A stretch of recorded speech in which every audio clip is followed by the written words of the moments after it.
liberty, and security. I reject the formulation of balancing liberty and security.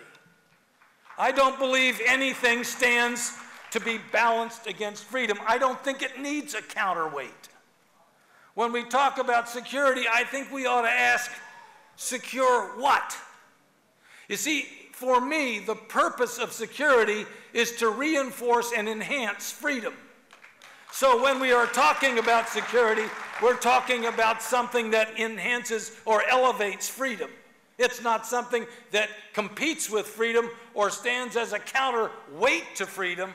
It is indeed something that makes our freedom usable and valuable. It's something that enhances our capacity to live as free people, to be productive, and to have the human dignity that the Creator intended us to have when He created us and endowed us with the capacity for life, liberty, and the pursuit of happiness.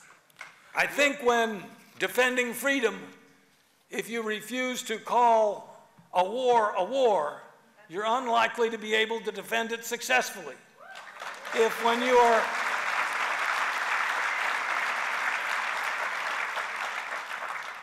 If the terrorist is making war on you and you refuse to confess that you're at war with the terrorist when you make a response, you might limit your response improperly so that you don't have success in preserving and protecting the liberty which we all know ought to be protected.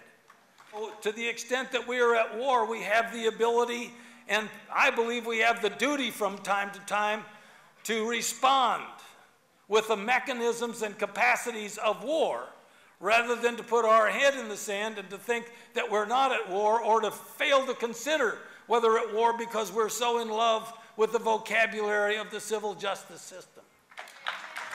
I went from a state that a year before gave a 7-point victory to President Obama to a state we won by 19 points.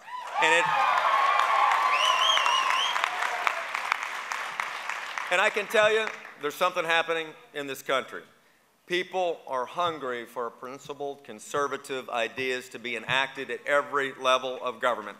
And it is time to enact the kinds of policies where we have limited government, going back to those roots that our founders planted in this nation, where we say that we need limited taxation and regulation and litigation and strong right to work laws, and creating this great environment where people can use their God-given talents and freedom to pursue the American dream without major federal intervention in the free enterprise system. That's what is going to cause this rebirth of conservatism here in this country. I want to say thank you for what you did for me. Thank you for what you're going to do for conservative candidates all over this country. It's important for the future of the United States of America that this grassroots conservatism take hold, that you be energetic and enthusiastic and positive and smiling through these campaigns to elect more conservative leaders all over the country. If you do that, those great principles that my predecessors, Jefferson and Henry, the first two governors of Virginia, planted on Virginia soil and in the hearts of Americans 233 years ago, will stay alive, and we'll continue to have the greatest country in the world. It's great to see such a nice crowd. Quite a few here, 10,000 people, all interested in promoting good government, limited government, and personal liberty. I would say this is a grand opportunity for all of us to come together, because something is brewing big. This is a different year than anything we've ever experienced before, and I am optimistic to believe that a lot of good is going to come out of what is happening in this country today, whether it's the CPAC meeting or the Tea Party movements or the recent victories in the elections. But believe me, by the end of this year, I think this country is going to be a lot better off. And of course, I've already taken a very modest position on the monetary system. I do take the position that we should just end the Fed. There is nothing wrong with describing conservatism as protecting the Constitution, protecting all things that limit government. Government is the enemy of liberty. Government should be very restrained.